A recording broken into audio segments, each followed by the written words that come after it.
ahora sí ya no les voy a pasar lista. Los que desean, ya saben, aquí Se mueve.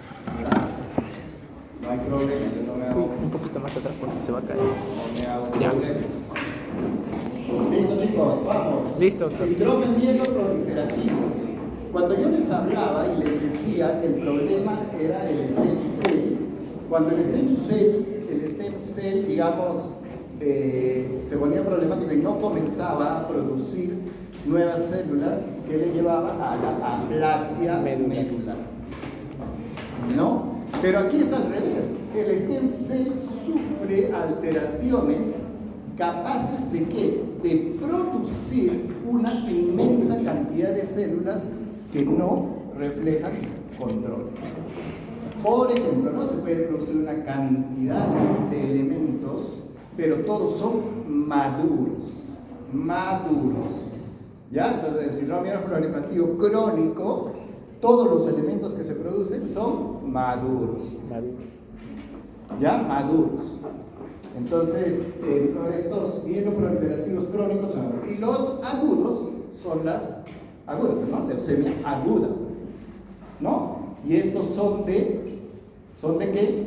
Son de jóvenes, de elementos jóvenes. Entonces, cuando vemos acá, decimos que es un síndrome mieloproliferativo, vamos a hablar de los crónicos, son alteraciones clonales cuya diana es el stem cell. O sea, el stem cell no puede replicarse. O sea, ¿qué significa? Por ejemplo, ¿qué es lo que hace que para que se produzcan glóbulos rojos? La eritropoyetina, ¿no? Aumento la eritropoyetina, aumento glóbulos rojos. Disminuye la eritropoyetina, disminuye glóbulos rojos. ¿Qué pasa? El stem cell no le hace caso. El stem cell comienza a producir cantidades de glóbulos rojos sin necesidad de que la eritropoyetina lo parara, ¿no? Son alteraciones neoplásicas que afectan la serie mieloide, por eso se llaman mieloproliferativas. O sea, cuando yo hablo de serie mieloide, entonces hay una proliferación excesiva de plaquetas, por ejemplo, ¿no? Eso se va a llamar trombocitosis esencial, ¿no? Hay una proliferación excesiva, todos de elementos maduros. Una proliferación excesiva de glóbulos rojos, eso se va a llamar policitemia vera. Hay una proliferación excesiva sin control de leucocitos, se va a llamar leucemia. ¿Ya?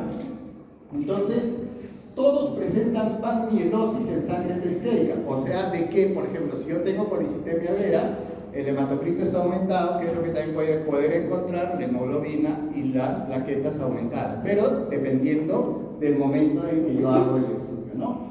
Puede haber interconversión entre los síndromes mieloproliferativos crónicos y puede haber una transformación a leucemia aguda. Cuando yo hablo de transformación de leucemia aguda, significa que estos crónicos comienzan a producir blastos. Entonces, si en la sangre periférica encuentro blastos, ya voy hablando que esa trombocitosis, esa policitemia vera o esa leucemia crónica ha virado a una leucemia aguda. Presencia de blastos. Blastos en sangre periférica, eso es, ¿no? Y también blastos sí vamos a encontrar en médula ósea, ¿no? Eso sí vamos a encontrar blastos. Pero si estos blastos ocupan más del 20%, ya hablamos de leucemia aguda. Tiene un curso inicialmente crónico, por eso es mieloproliferativa crónico, ¿no? Que puede producir hematopoiesis extramedular. Entonces, ¿quién produce hematopoiesis extramedular? El hígado. Ah, el hígado, sí, pues. ¿Pero qué enfermedad produce?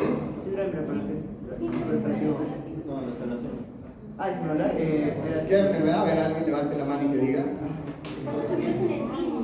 Ya te están conversando con tu mañana. ¿Ya? ¿Linfoma? No. ¿Linfoma? No. ¿Quién dice? El año pasado se hizo eso, ¿no? Sí. Espera, hay que pensar un poquito. ¿Qué? ¿Quién ha dicho? ¿Cómo se llama? A ver. No, ¿tú has dicho? ¿Qué has dicho? No. Estaba cerca. No. Ya, ¿quién está diciendo? Leucemia mieloide. la metaplasia acnogénica. Ah, sí. ¿Ya? Y eso es igual que la mielofibrosis, ¿no? Su compañero estaba cerca, pero... ¿Ya? Entonces, y puede producir hematopoiesis extramedular. Entonces, las mielofibrosis o las metaplasias acnogénicas, esas son las que van a producir hematopoiesis extramedular. Entonces, también tenemos que cómo se clasifican estas neoplasias proliferativas, mieloproliferativas. Estos van a tener una clasificación un poco más compleja a partir del 2016, pero antes solamente estudiábamos, y lo que vamos a hacer ahora, vamos a estudiar el exceso de plaquetas, se va a llamar trombocitosis esencial. El exceso de glóbulos rojos, polisistemia vera. Después también tenemos a la leucemia mieloide crónica, también es una forma, ¿no? Leucemia específica neutrofílica crónica, y la otra, la mielofibrosis primaria, y esa es la que la llaman la metaplasia acnogénica. Entonces, la leucemia mieloide crónica es considerada un trastorno de la célula madre pluripotencial más inmadura, ya el stem cell.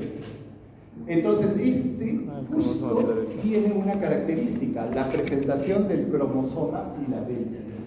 ¿Y qué es el cromosoma Filadelfia? Es una delección, un cambio, ¿no? Entonces, eso, ¿qué hace? Hace que este stem cell comience a producir leucos en grandes cantidades. Hay una translocación entre los brazos largos del cromosoma 22 y el cromosoma 9. Entonces, estos cambios, ¿qué es lo que van a hacer? Incrementan la tirosinquinasa, incrementan su capacidad de replicación. Mayor crecimiento y proliferación celular. Y, ojo, el cromosoma Filadelfia, si bien es cierto que es característico en las leucemias mieloides crónicas, pero no es exclusivo. Entonces, hay un 20% de leucemias linfoblásticas agudas de adultos son Filadelfia positivas. Pero, o sea, digamos, no necesariamente vamos a relacionar, ¿no?, Filadelfia con leucemia mieloide crónica. Entonces, aquí tenemos la translocación de cromosoma 22 con cromosoma 9. Mira, y les va a salir una fusión que se va a llamar cromosoma Filadelfia. Este cromosoma Filadelfia va a aumentar la actividad de la tirosinquinasa, y ¿qué es lo que va a condicionar? Adhesión celular anómala, supervivencia celular prolongada, mira, se bloquea la apoptosis, y la proliferación celular descontrolada, ¿no? Entonces, miren, todo lo que hace este cromosoma Filadelfia, que es el BCR-ABL. La leucemia mieloide crónica predomina en los adultos de 40 a 50 años, eso es, ¿no? No hay una predominancia de varones o mujeres, pero, mira, no hay mucho, pero más varones que mujeres, de 3 a 2, eso puede variar en el tiempo, ¿no? Y no se ha encontrado una correlación clara con la exposición a fármacos citotóxicos, ¿ya? Entonces, que evidencia que sugieran una causa vírica, pero ¿qué sucede? Que a veces ustedes pueden tener, digamos, hacer un laboratorio de rutina y les sale, pues, que tienen reacción leucemóide, ¿no? O sea, tienen una gran cantidad de leucocitos, pero que no les ha producido. Pueden ser, entonces, asintomáticos. La célula proliferante no es una en especial, pueden ser neutrófilos, eosinófilos, cualquiera de estos, ¿no? Todos de las mieloproliferativas, granulocitos, cualquiera de los granulocitos puede ser. Entonces, y la proliferación de células se relaciona con crecimiento clínico. ¿Qué significa? A mayor, las leucemias mieloides crónicas se caracterizan porque hay esplenomegalia. Eso es una característica de la leucemia mieloide crónica, la presencia de esplenomegalia. ¿Ya? Entonces, a mayor cantidad de celularidad, mayor esplenomegalia. Entonces, signos y síntomas puede ser, ya le digo, asintomático, completamente asintomático. Y en un examen de rutina resulta que no. Hacerse pacientes B, que les digo, asintomáticos. Después, debilidad. ¿Por qué? Porque las leucemias pueden llevarles a presentar anemias, ¿no? Puede ser una sensación de fatiga y esta sensación de debilidad que tiene. Hiporexia, mira, son pérdida de peso, Pero si ustedes se dan cuenta, generales. todos son síntomas y Generales. signos inespecíficos. No les dice no.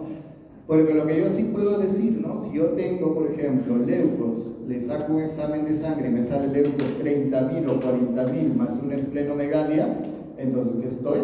Ante un síndrome mieloproliferativo y lo más probable que sea una leucemia mieloide crónica, ¿no? Entonces, miren, puede haber molestias abdominales, pérdida de peso. Y esplenomegalia, miren, fíjense la cantidad, 95%. Entonces puede haber leucemia mieloide crónica con el vaso pequeño, normal, muy poco, ¿no? Es 95% de los pacientes presenta esplenomegalia. Ocasionalmente púrpura o fiebre, ¿no? Manifestaciones hematológicas al diagnóstico, por ejemplo, que dice, leucocitosis con aumento de las formas maduras e inmaduras de granulocitos. Cualquier granulocito comienza a proliferar en cantidades, pero recuerden, son formas maduras, cualquiera. Después, ¿qué más dice? Miren, otra serie también, hay trombocitosis al momento del diagnóstico. Después, ¿qué más hay? Miren, hay la anemia es moderada, ¿no? Porque el paciente presenta fatiga, sensación, entonces eso le puede ser, ¿no? Fatiga asociada a anemia, ¿no? Y trombocitosis, o sea, una línea celular solita, ¿no? Si bien es cierto que una línea de ellos comienza a crecer en cantidades, las demás líneas también crecen, pero digamos, no de una forma pues muy grande, ¿no? Pero hay, por eso, trombocitosis. La médula ósea hipercelular, miren, ojo, blastos menos del 5%, porque si los blastos estuvieran más del 20%, ya vamos a estar en una leucemia mieloide aguda. ¿En sangre periférica, no, doctor? Eso tengo que ver de los No, blastos. en la periférica, no, en la periférica tan solo la presencia de blastos ya te dice de Sí. Pero acá estamos hablando, ¿por qué? Porque en la médula ósea sí vamos a encontrar blastos, ¿no? O sea, eso no necesito. ¿Qué pasa durante la evolución? Miren cómo va cambiando eso. La leucocitosis obviamente va a seguir y la anemia se hace cada vez más intensa. Entonces el paciente puede venir con sintomatología de un síndrome anémico, fatiga, cansancio, palidez, y le hacen un corrido del hemograma y resulta que hay una gran leucocitosis con una anemia y con trombocitosis. ¿Ven? Entonces ya ustedes ya sospechan ahí rápido de una leucemia mieloide crónica. Plaquetopenia, mira, la evolución ya no solo esto. ¿Por qué? Porque estas células maduras ya van infiltran también a la médula ósea. Como infiltran también a la médula ósea, porque infiltran para todos lados, y la médula ósea también, pues, ¿qué es lo que hacen? Van bloqueando a los stem cells que producen plaquetas y por eso hay plaquetopenia y anemia. Leucocitosis con mayor proporción de blastos, pero sin necesidad de llegar pues digamos a más del 20%, ¿no? Otros datos, la fosfatasa alcalina granulocytica está disminuida. Esto es lo curioso, la vitamina B12 sérica, la capacidad de eficacia de la misma, el ácido úrico y el lactato están elevados. ¿Por qué el DHL está elevado? Porque hay mayor formación, ¿no? Mayor formación de elementos en la sangre, ¿no? El ácido úrico también. Todo ello como expresión del aumento, aquí está, esa palabra que estaba olvidando, recambio celular. ¿Ya? ¿Qué es lo que se hace para estudiar? Para una vez que yo tengo y sospecho. Entonces, ¿cuándo sospecho? Mi paciente me puede venir asintomático, mi paciente me puede venir con síndrome anémico, mi paciente me puede venir con lesiones por plaquetopenia, lesiones purpúricas, y en ese mismo momento que hago, hago un corrido de un hemograma completo y resulta que me sale una leucocitosis, ¿no? Leucocitosis, por ejemplo, una neutrofilia muy intensa, una eosinofilia intensa, más trombocitosis inicial y una anemia leve inicial. Pero si es que esto ya lo encuentro después todavía, durante que la evolución voy a encontrar esplenomegalia y le voy a encontrar plaquetopenia y una anemia más profunda. ¿Ya? Entonces, ¿qué es lo que tengo que hacer? En ese mismo momento pongo y defino mi problema. Mi problema se va a llamar síndrome mieloproliferativo. Así es mi problema. ¿No? Obviamente los linfocitos no van a estar elevados, los granulocitos, ¿no? Por eso es mieloproliferativo. Una vez que defino, digo, a ver, este síndrome mieloproliferativo es Filadelfia positivo, Filadelfia negativo. Entonces, hacemos un estudio citogenético y la mayor parte, 95%, es Filadelfia positivo. Los casos restantes pueden tener translocaciones variadas que involucran a otros cromosomas, pero la mayor parte, la deleción del cromosoma 22 y 9, ¿no?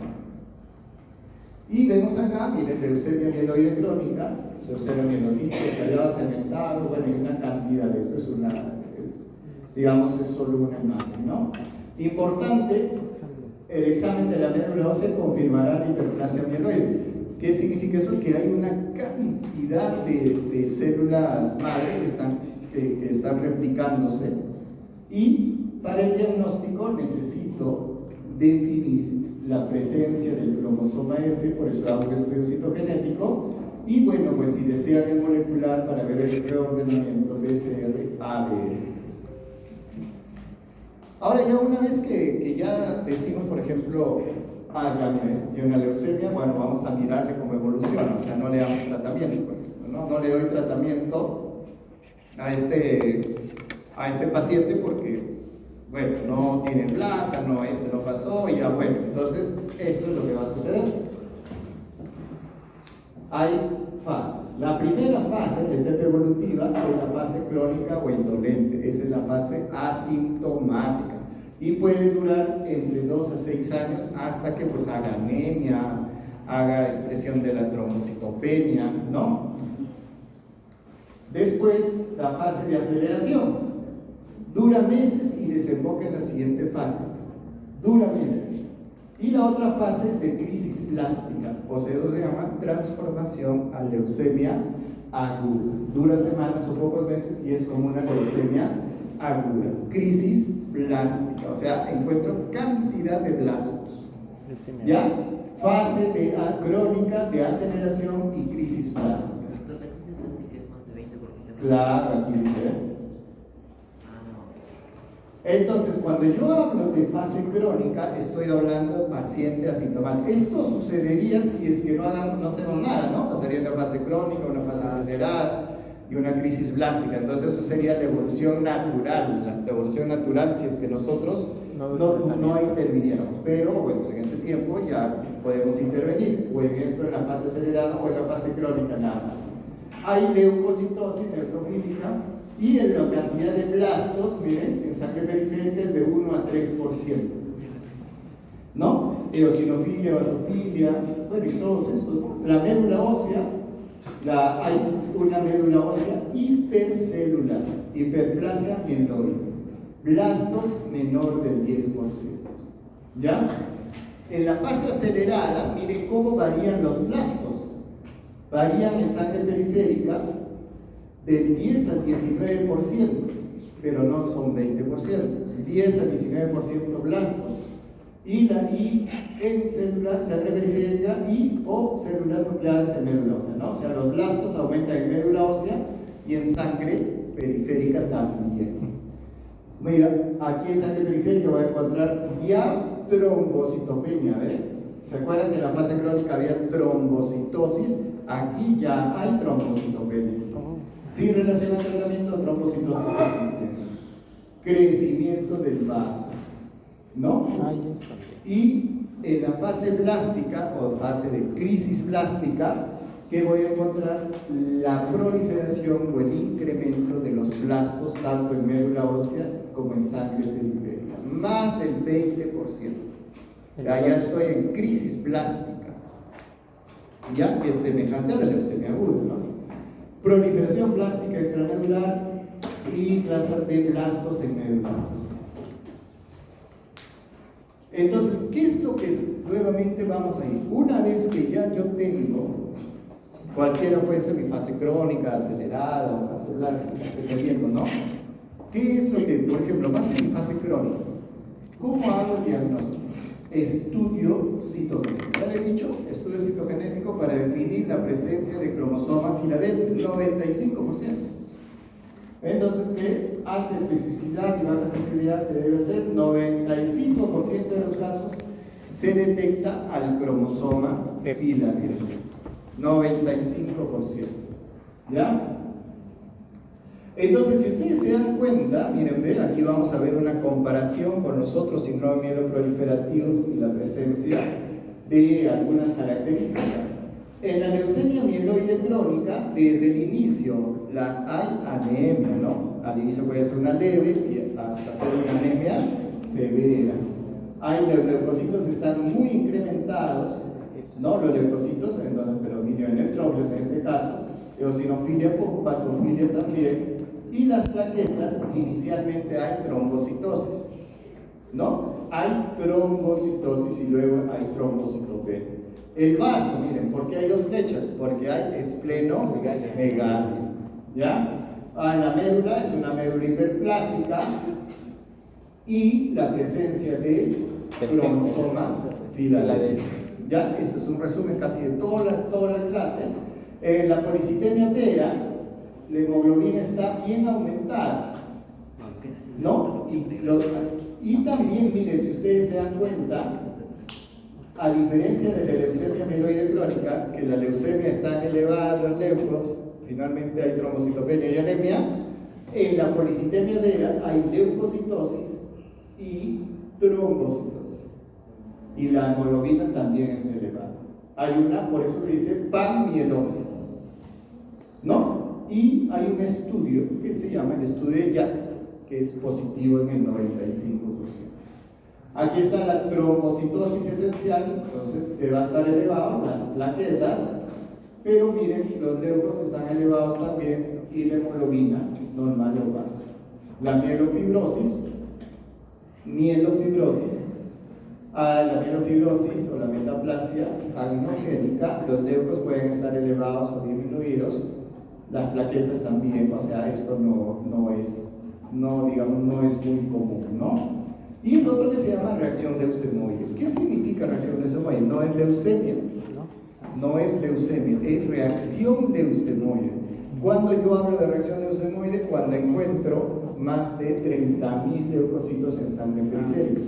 O sea, si yo encuentro más de 30.000 leucocitos en sangre periférica, yo digo, aquí hay una reacción leucemoide que puede corresponder a una leucemia, pero también esta reacción leucemoide puede corresponder a una infección, ¿no? Una infección. La hemoglobina está normal, los leucos están aumentados, las plaquetas están normales y el vaso no está crecido. Y si ustedes se dan cuenta, en todos los síndromes mieloproliferativos el vaso está crecido de alguna manera, ¿no? En la trombocitosis esencial el vaso no está tan crecido, ¿no? Pero ahora el JAK es propio de la policitemia, trombocitosis y la mielofibrosis, ¿no? La presencia del JAK. Factores de mal pronóstico, tenemos la edad más avanzada. ¿Qué les he dicho? Mayor cantidad de leucos, mayor tamaño del vaso. Mayor cantidad de leucos, mayor tamaño del vaso.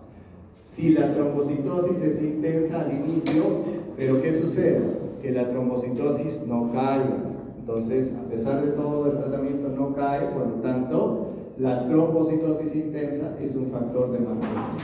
Y el porcentaje de blastos en sangre periférica. ¿Por qué? Porque a mayor cantidad de blastos, ya estoy hablando que ya pasó de crónica acelerada a crisis plástica. Entonces, el tiempo de sobrevida en crisis plástica es mucho menor que si tuviéramos una trombocitosis, digamos, que estoy hablando, si tuviéramos una fase crónica, ¿no? Porcentaje de blastos en sangre periférica.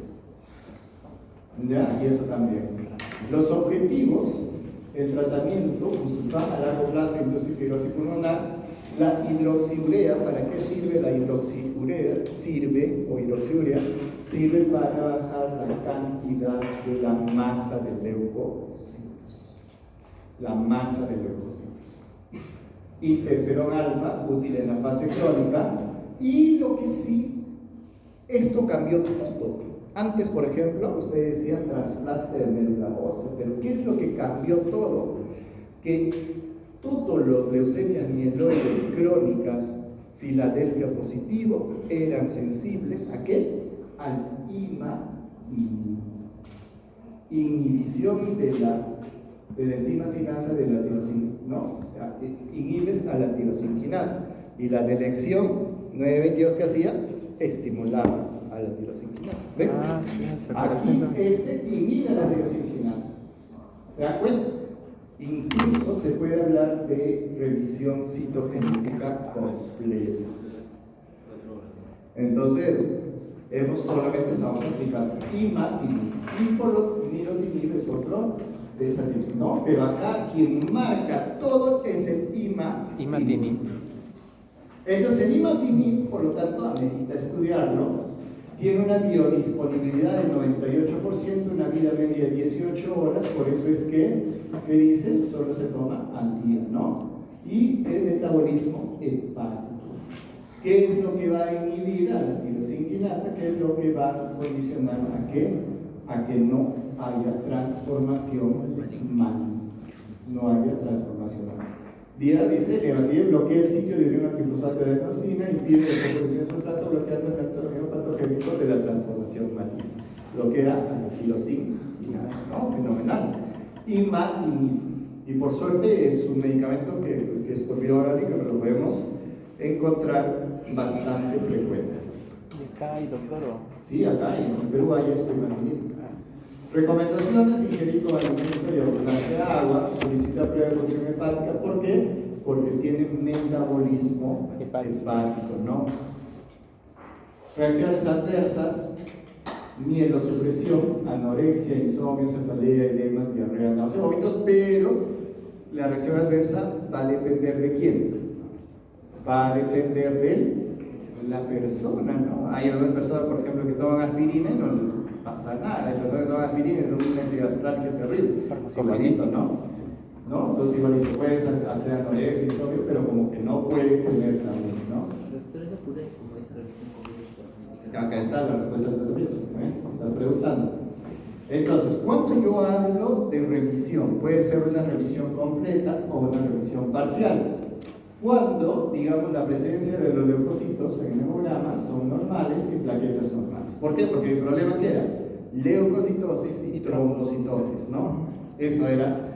Entonces yo digo, cuando están normales, ¿qué es lo que digo? Estoy hablando de una revisión completa. Recuento diferencia normal, sin esplenomegalia ni síndrome. Sería excelentísimo llegar ahí, ¿no? Imagínense.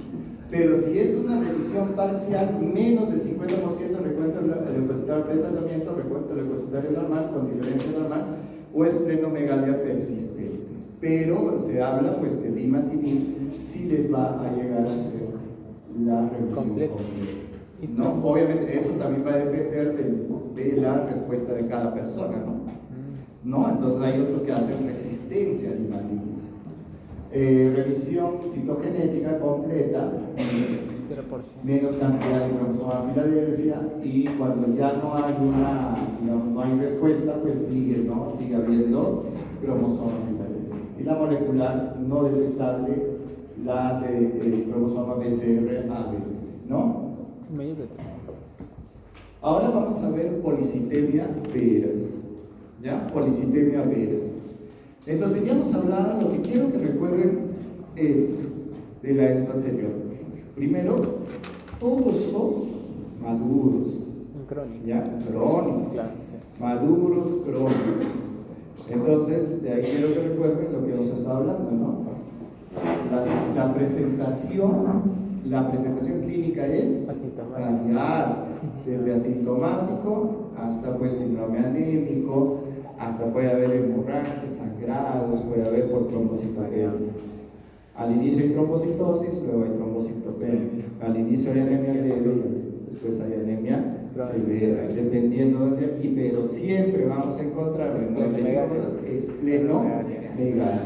Y que si ustedes en su rotación les preguntan, no les van a preguntar, a ver, dime la dosis de imatinib o cómo le doy, nada. Lo que más o menos quiero que ustedes aprendan es a identificar al paciente, a pedir qué examen le voy a pedir, qué voy a esperar, Y si el profesor le pregunta, ¿qué le voy a dar? Metinib, nada más. ¿Cómo se da? No sé, para eso venía práctica, ¿no? ¿No? ¿Por qué? Porque eso ya es experiencia del doctor que da, ¿no? Entonces, la idea es que yo les pido eso. Lo que sí les pido, ¿cuándo sospechar, no? ¿Cuándo sospechar? Por ejemplo, viene un paciente con fiebre, tiene hepatoesplenomegalia y viene con unos leucos de 35.000. ¿Qué hacen ustedes? ¿Le dan? No. Yo primero digo, esto puede ser una reacción leucemoide secundaria a un proceso infeccioso. La hepatoesplenomegalia es una infección sistémica, no necesariamente va a ser, ¿no? O sea, no es que diga sine qua non, no, leucocitos elevados, esplenomegalia, no, pero ahí tengo fiebre, todo. Entonces, ¿qué es lo que hago? Le doy tratamiento antibiótico, fino, observo en todo mi tratamiento antibiótico y obviamente si yo doy tratamiento, ¿qué es lo que va a suceder? Va a disminuir la esplenomegalia, van a disminuir los leucocitos, todo. Si a pesar que le he dado tratamiento unos 7 o 14 días, sigo con esplenomegalia, sigo con los leucocitos y la fiebre sigue ahí, pues, pero el estado general del paciente no ha variado, o sea, no ha empeorado, entonces ya pienso que esta reacción leucemoide sí puede corresponder a una leucemia mieloide.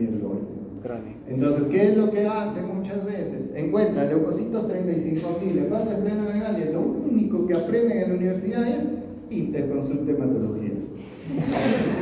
Y el hematólogo dice, Dios mío, hijo, pero acá está tratamiento. No, entonces, ¿qué te contesta el hematólogo? Dale tratamiento.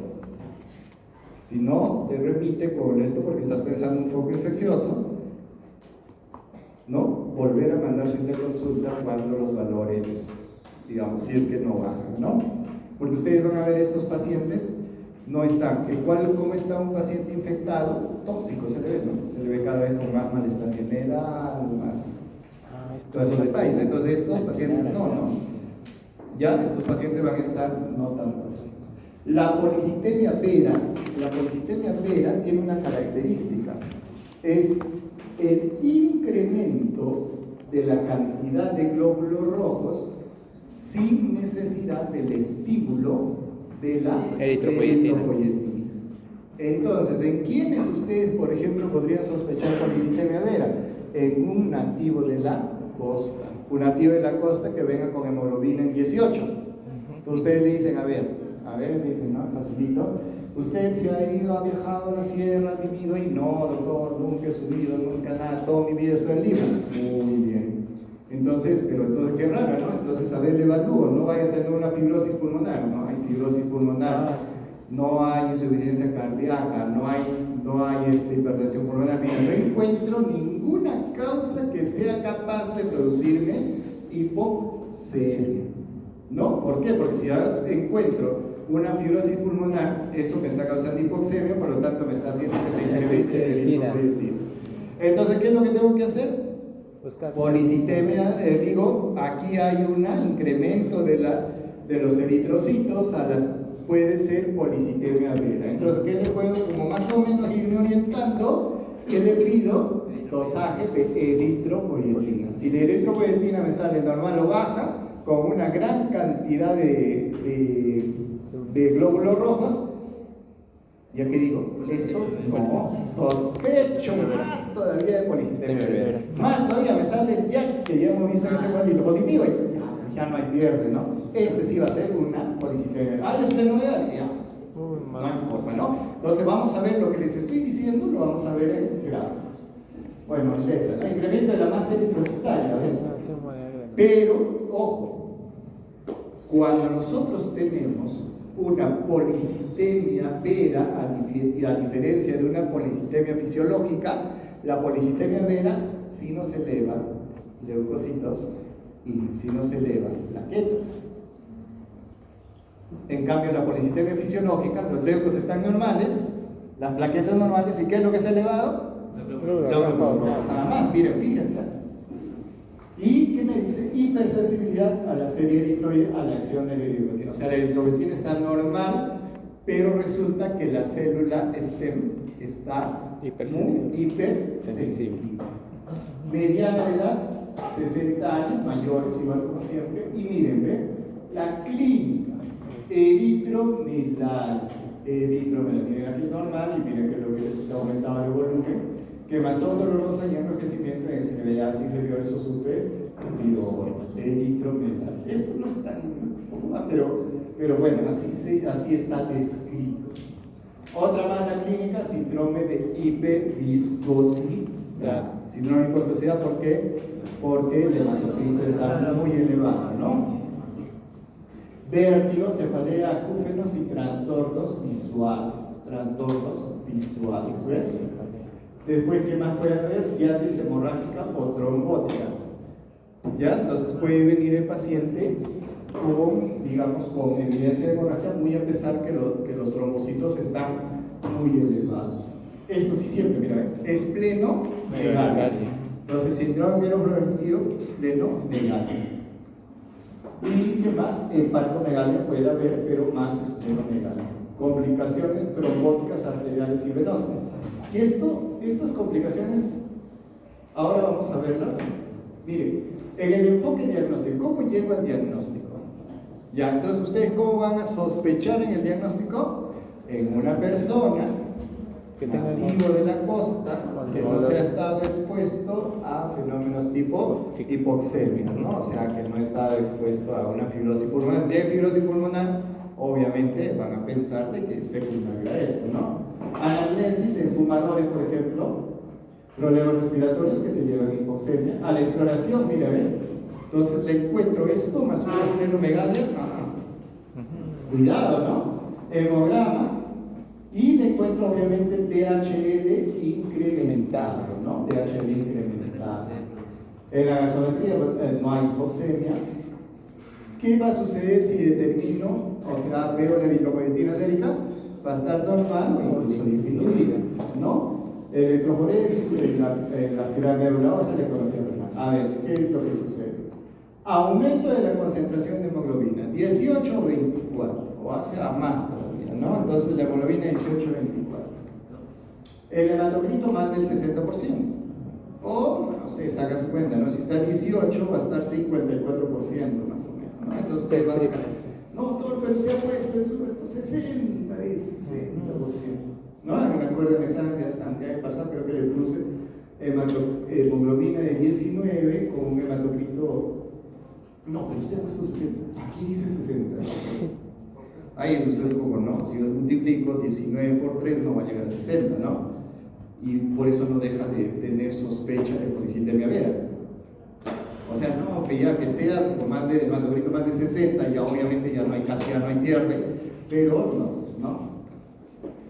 ¿Qué más? Incremento de la viscosidad, 4H2, leucocitosis moderada, sin mieloblastos. ¿Ven? Leucocitosis moderada. A diferencia de la policitemia fisiológica o policitemia reactiva, ustedes se van, por ejemplo, alguna vez tomen sangre a algún nativo de la sierra.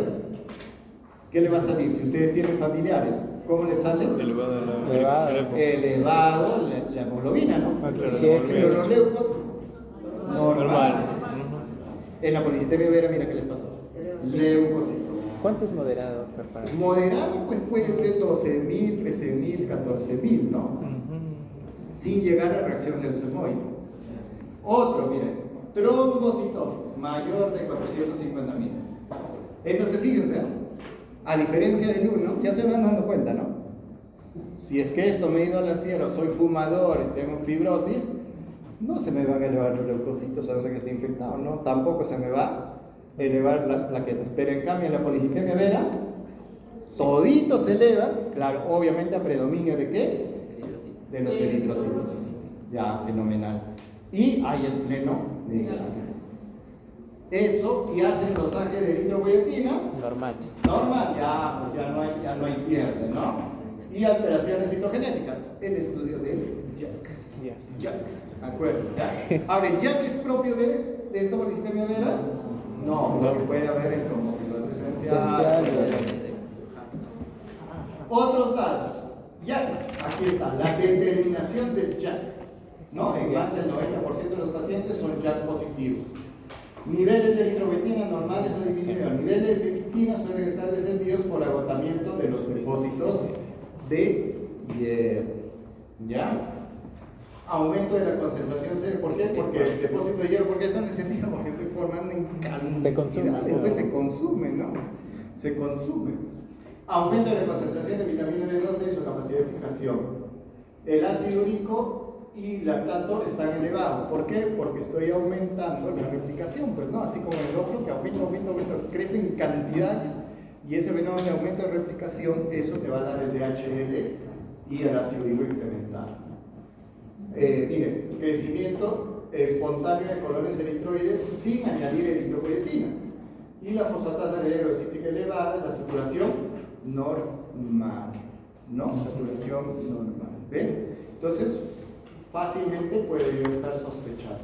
Entonces, hay un criterio de un grupo que llaman el grupo de policitemia veras y hay otro criterio de la OMS también 2016 que te exige una hemoglobina más de 16.5 en hombres, 16 en mujeres o un hematocrito más de 49. Nosotros pues es el de exagerado, ¿no? Y en la biopsia de la médula ósea, proliferación trilineal con megacarocitos maduros pleomorfos. ¿Qué significa? Que cuando ustedes ven, no solamente está crecido el stem cell para glóbulo rojo, sino también está aumentado la de los leucocitos y la de las plaquetas. Presencia de JAK2, criterios mayores y criterios menores, nivel de eritropoyetina inferior disminuido o normal. Ahora, entonces, si yo tengo, por ejemplo, tengo trombocitosis, policitemia, tengo una hemoglobina en 18, ya, bien, bien. Usted es de la costa, bien, otra vez le estoy repitiendo. Dosaje de eritropoyetina, normal. Entonces, ¿yo qué tengo? Tengo clínica y criterios. Y un criterio Diagnóstico mayor y menor. ¿no? Entonces, ¿qué me faltaría? El JAK.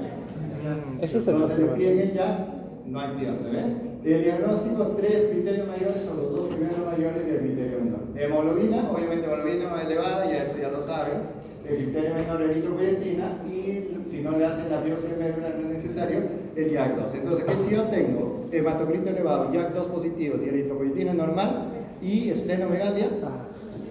Ya, ¿no? de ley. Ya saben, ya en el examen preguntan eso, ¿no? Rapidito nomás.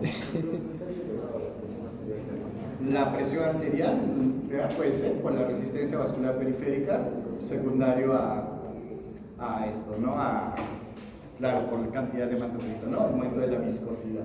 Sí, claro, podríamos encontrar un poco elevado ¿no? Los flujos sanguíneos incluidos también, ¿no? El diagnóstico se establece, listo. Criterios de biopsia nebulosa no se necesita en los casos en que la hemoglobina es la grande y un criterio ya positivo y esto. Bueno, o sea, no van a decirle ahora, ¿necesitan del hematólogo? No. ¿Por qué no necesitan del hematólogo? Bueno, Porque tienes clínica, tienes eritropoyetina, ya no hay pierde. ¿Por qué? ¿En qué momento lo llamarías al hematólogo? Cuando te sale ya negativo y ¿qué necesitas? Hacerle aspirada medular.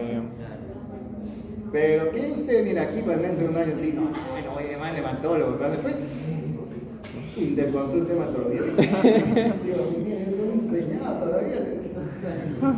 ¿Cómo van a aprender? Lo primero que aprenden, interconsulta hematología. No, ni siquiera, ¿verdad? Tiene 30.000 leucocitos y interconsulta hematología. ¿Y por qué no ha avanzado? Pues yo leucemia, doctor. Otra vez el leucemia, hijito, pero piensa, pues estudia, ¿no? ¿Me entienden, no? O sea, igual, ¿no? Por ejemplo, para anemia, para estudio de anemia, ¿necesitan del hematólogo? No. Ustedes lo pueden hacer, ustedes lo pueden tratar, ustedes lo piensan, lo describen. Pero esa mala costumbre tenemos nosotros de aliviarnos el problema. Sí. Están, por ejemplo, estás trabajando en un centro de salud, ya te aliviaste porque ya no está. Total, tu consulta te duró unos 10 minutos viviendo eso, ¿no? Por eso, que esto lo tienen que aprender. Y si es que van a trabajar, por ejemplo, en un hospital, obviamente van a tener que resolver estas cosas sin necesidad, ¿no? Obviamente que le sale ya policitemia vera, ya pues no va a decir, bueno, ya, ahí sí, ¿no? Ya definen el tratamiento, definen el diagnóstico, pero ya desean lo mandan al hematólogo para manejo, ¿no? Y el criterio es que el estudio del grupo policitemia vera es más complejo, saturación igual a mayor de 92, esplenomegalia, ya esto Mejor de un mes. tenemos la de OMS nada más, ¿no? Aquí nos complicamos. Entonces, miren, aquí algo más sencillo, un algoritmo, si la hemoglobina o el hemoglobina 19, por ejemplo, y tenemos con una masa eritrocitaria elevada, o sea, eritrocitos elevados, hematocrit elevado, EPO bajo normal, ya pienso en policitemia vera, ya pienso en policitemia vera. ¿Qué me falta? Esplenomegalia, ya. Y al final, necesariamente, por ejemplo, en el examen le pongo, necesariamente para el diagnóstico de policitemia vera, ¿es necesario hacer un aspirado de médula ósea? No, porque puedo hacerlo con otros dos criterios y el menor nada más. Si hay un aumento de eritropoyetina, puede deberse a una hipoxia tisular, ¿no? Una disminución de saturación en sangre, enfermedad pulmonar, la altitud, por ejemplo, ¿no? Disminución, aumento de la afinidad del oxígeno en sangre, las hemoglobinas anómalas. Y también, mira, si el aumento es de eritropoyetina, puedo pensar que esto es un paraneoplásico, ¿no? Incremento por de ejemplo, secreción inadecuada en neoplasias, ¿no? Hepatomas, hipernefromas, ¿no? Entonces yo encuentro, mira que así como me pueden mandar a policitemia vera, me pueden mandar a que esto es una reacción paraneoplásica. Te dicen, no, mira, fíjense, aquí defino, esto es una policitemia vera porque tiene 19 de hemoglobina. Ya, muy bien, a ver, entonces, ¿qué hacen? Le sacan, de eritropoyetina, pues le salió elevado, raro, ¿no? Señora, a ver su tomografía, no hay nada en el pulmón, ¿no? Y entonces, ¿qué es lo que hacen? Piensan. Neoplasias. Descartando las hipoxias. Diagnóstico diferencial va a depender de la eritrocitosis primaria, o sea, la que no se relaciona, va a haber una policitemia vera, y los demás asociados a hipoxia, producción patológica de EPO, por ejemplo, ¿no? De exceso de eritropoyetina.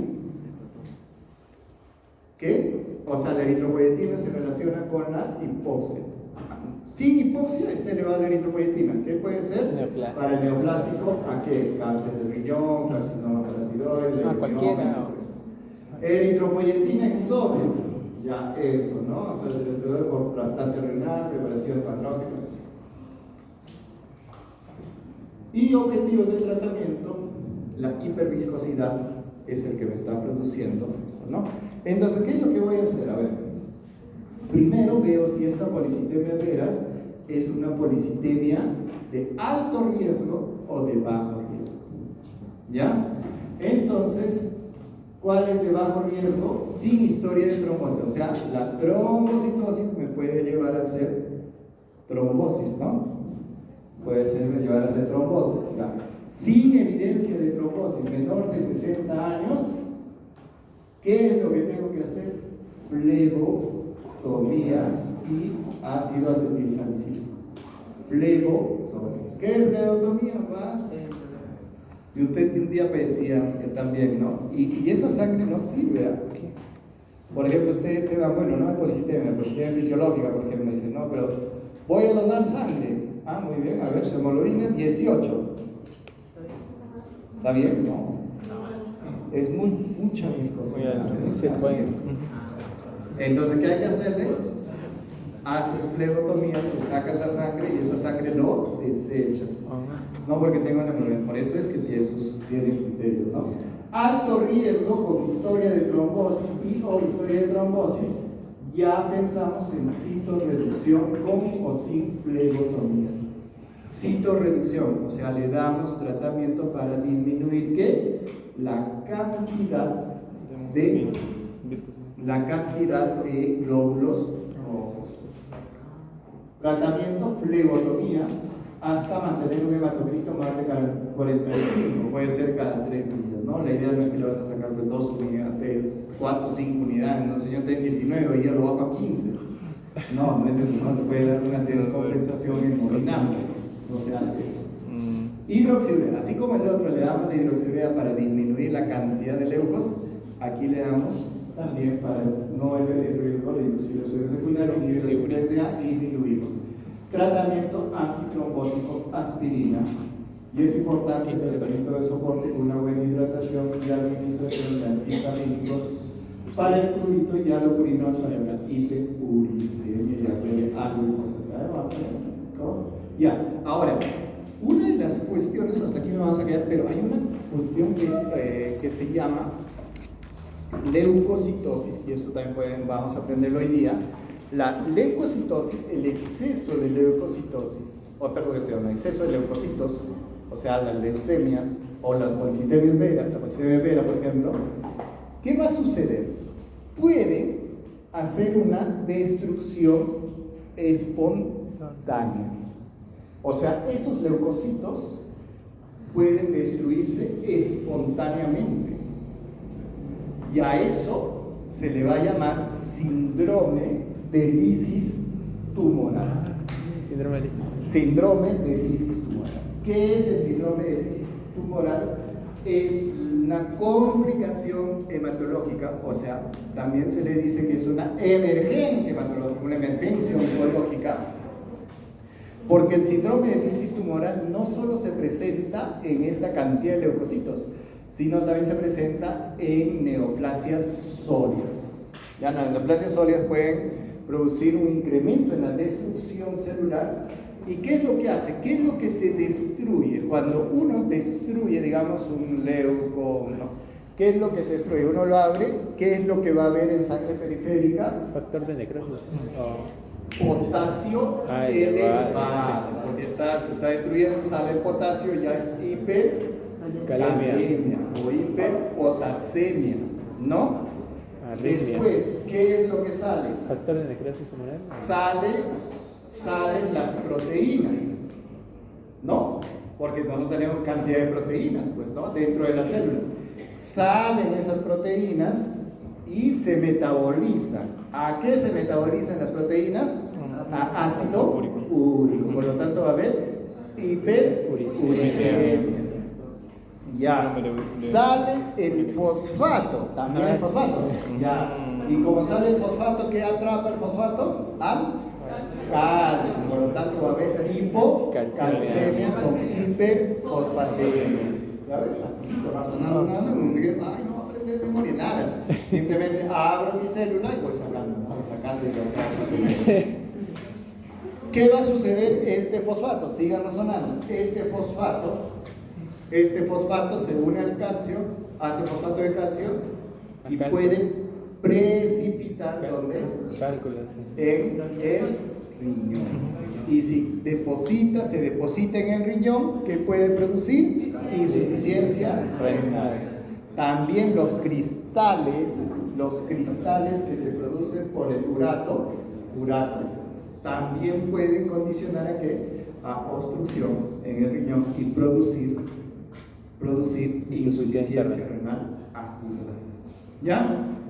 Entonces tengo ya en mi cabeza todo eso. ¿Y qué tengo que hacer? Darle tratamiento. 1. Tengo que prevenir mi síndrome de lisis tumoral. ¿Cómo prevengo mi síndrome de lisis tumoral? 1. Le puedo dar, digamos, le puedo dar medicamentos que hagan que no se transformen al ácido úrico, ¿no? Ya, ahorita se me olvidó el nombre. ¿Colchicina? No, alopurinol. El alopurinol. Le doy alopurinol. El alopurinol bloquea la formación. Entonces, ya por ahí voy. Pero estoy previniendo. Otra forma de prevenir, ¿cuál es? Aumentando mi hidratación. Una buena hidratación, ¿por qué? Porque si es que se lisa, los cristales hacen más. Ahora, una vez que yo ya tengo mi lisis tumoral, ¿qué doy? Tratamiento para hipercalemia. ¿no? Tratamiento para hipercalemia, ¿no? Le puedo dar insulina con glucosa, le puedo nebulizar con betados agonistas, ¿ya? Ya, y ahora lo otro, también, ¿qué le voy a dar? Hidratación, tratamiento para hipercalemia. Y ustedes dicen, doctor, entonces le doy tratamiento también para la hipocalcemia. No, solamente se da gluconato de calcio o se le da pues calcio o se les da otra vez calcio cuando esta hipocalcemia se haga sintomática. Se haga sintomática. ¿Ya? Y la pregunta es, ¿qué hago con ese ácido úrico que se formó? Porque le estoy dando el alopurinol para que no se formen ácidos úricos. Pero en la lisis tumoral se forman cantidades de ácido úrico, ¿no? Entonces, ¿qué hace el alopurinol? No bloquea a los ácidos úricos ya formados, bloquea la formación de los nuevos ácidos úricos, ¿no? Entonces, se utiliza un medicamento que lamentablemente no hay en el Perú, que es uricosúrico, o sea, y se llama... Santinas. Ya leo esto, ¿ya? Le voy a decir después o a la próxima clase. No, se me olvidó ahorita el nombre así. Y ese medicamento no hay en el Perú. ¿Ya? No hay en el Perú, no hay, y está descrito nada más. Entonces, ¿en el Perú qué hacemos? Alopurinol, manejo de hipercalemia si es que hay hipercalemia, y hidratación plena. ¿Ya? No es Provenocid. ¿Ya? Entonces, se me escapa el nombre. Bueno, ya les digo después. Ya eso es que, y finalmente también podemos llegar hasta la diálisis cuando el paciente tiene insuficiencia. ¿Cómo? No es. ¿Ya? Y listo. Entonces, la clase de hoy día hemos visto complicaciones de leucocitosis, ¿no? Complicaciones, hemos visto leucemia mieloide crónica y policitemia vera. Entonces, no se les debe escapar. Lo que quiero es que cuando lleguen a práctica, al profesor le digan la sospecha diagnóstica. El tratamiento ya lo aprenderán con ellos. ¿Ya? Listo, nos vemos. Gracias.